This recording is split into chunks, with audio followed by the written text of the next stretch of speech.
Ty už máš kompost doma pripravený? Kompot iba. Aha, no tak ale každý dobrý záhradkár by mal mať aj kompostér. Určite každý, kto má záhradu, rieši otázku kompostu alebo kompostovania. A my sme práve preto navštívili Maja Kobolku, ktorý sa v tom vyzná a o kompostovaní nám porozpráva. Dneska 30-70% hmotnosti z mästskeho komunálneho odpadu tvorí biologický odpad, ktorý sa bežne vyváža na skládky. Toto sa tvorí na záhradách a tvoria to ľudia, ktorí žijú v rodinných domoch. Je pravda, že ak sú dneska šikovní starostovia, tak vedia zabezpečiť prostriedky, ako tu ľudia sa zbavia bioodpadu a poskytnú to ľuďom v rámci nejakých dotácií. Aké rôzne druhy tých kompostérov poznáme, alebo ktoré by mali ľudia využívať? Sú také hlavne dva základné typy a sú to uzavreté a otvorené kompostéry.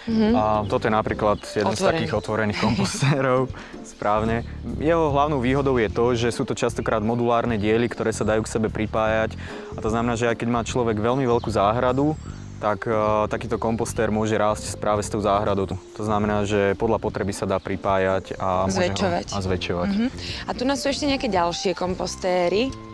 Kým sa možno dostaneme k tomuto, vlastne na čo je dobrý taký kompostér? Akože v čom je to výhodné? Základný rozdiel medzi tým uzavretým a otvoreným je v tom, že ten otvorený je taká estetickejšia forma kompostovania na hromade, ako ľudia častokrát zvykli robiť, ale v takomto uzavretom kompostéri vznikajú oveľa optimálnejšie podmienky práve na rozklad bioodpadu. Reguluje sa tam prístup svetla a vzduchu, vlhkosti, tým pádom má ten bioodpad lepšie možnosti a lepšie predpoklady na to, aby z neho vznikol kvalitný kompost. A oveľa rýchlejšie. Dobre, takže toto je kompostér vlastne vhodný, rovnako ako tento, len ten proces kompostovania je rýchlejší. Je to trošku sofistikovanejšie a je to pre ľudí, ktorí už naozaj nechcú čakať 1-2 roky na kompost, ale rádi by mali už v rámci jednej sezóny.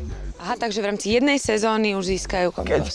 Keď si človek ten kompost začne zakladať na začiatku roka, tak v lete môže bez problémov kompost používať v záhrade. A to sa len takto postaví do záhrady a nechá sa to žiť, hej? Je to jednoduchá skladačka, ktorá presne sa postaví a nechá sa žiť. No a keď už máme kompost hotový, tak ako sa k nemu dostaneme? Treba to nejak z vrchu naberať? Ten kompost samozrejme sa tvorí na spodku, kde je ako najstarší ten biomateriál, bioodpad. Logicky. A vyberá sa potom veľmi jednoducho, napríklad takýmito šikovnými dvierkami zo spodu kompostéra. Aha, rozumiem, takže to tiež uľahčuje tú prácu. Uľahčuje to prácu, pretože dá sa to vybrať z každého smeru a neostane nikde potom ten kompost nedostupný. Á, tak to je naozaj veľmi praktické. A tu je ale ešte jeden kompostér, ktorý je tiež otvorený. Hlavný rozdiel je v tom, že je plastový, nepodlieha žiadnym vplyvom času, svetla.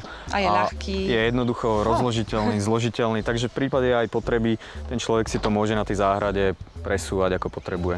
No a viac o tom bioodpade a o komposte si môžeme povedať aj na budúce. Ja mám pre teba ešte niekoľko otázok, ale na tie odpovede si budú musieť naši diváci ešte chvíľu počkať.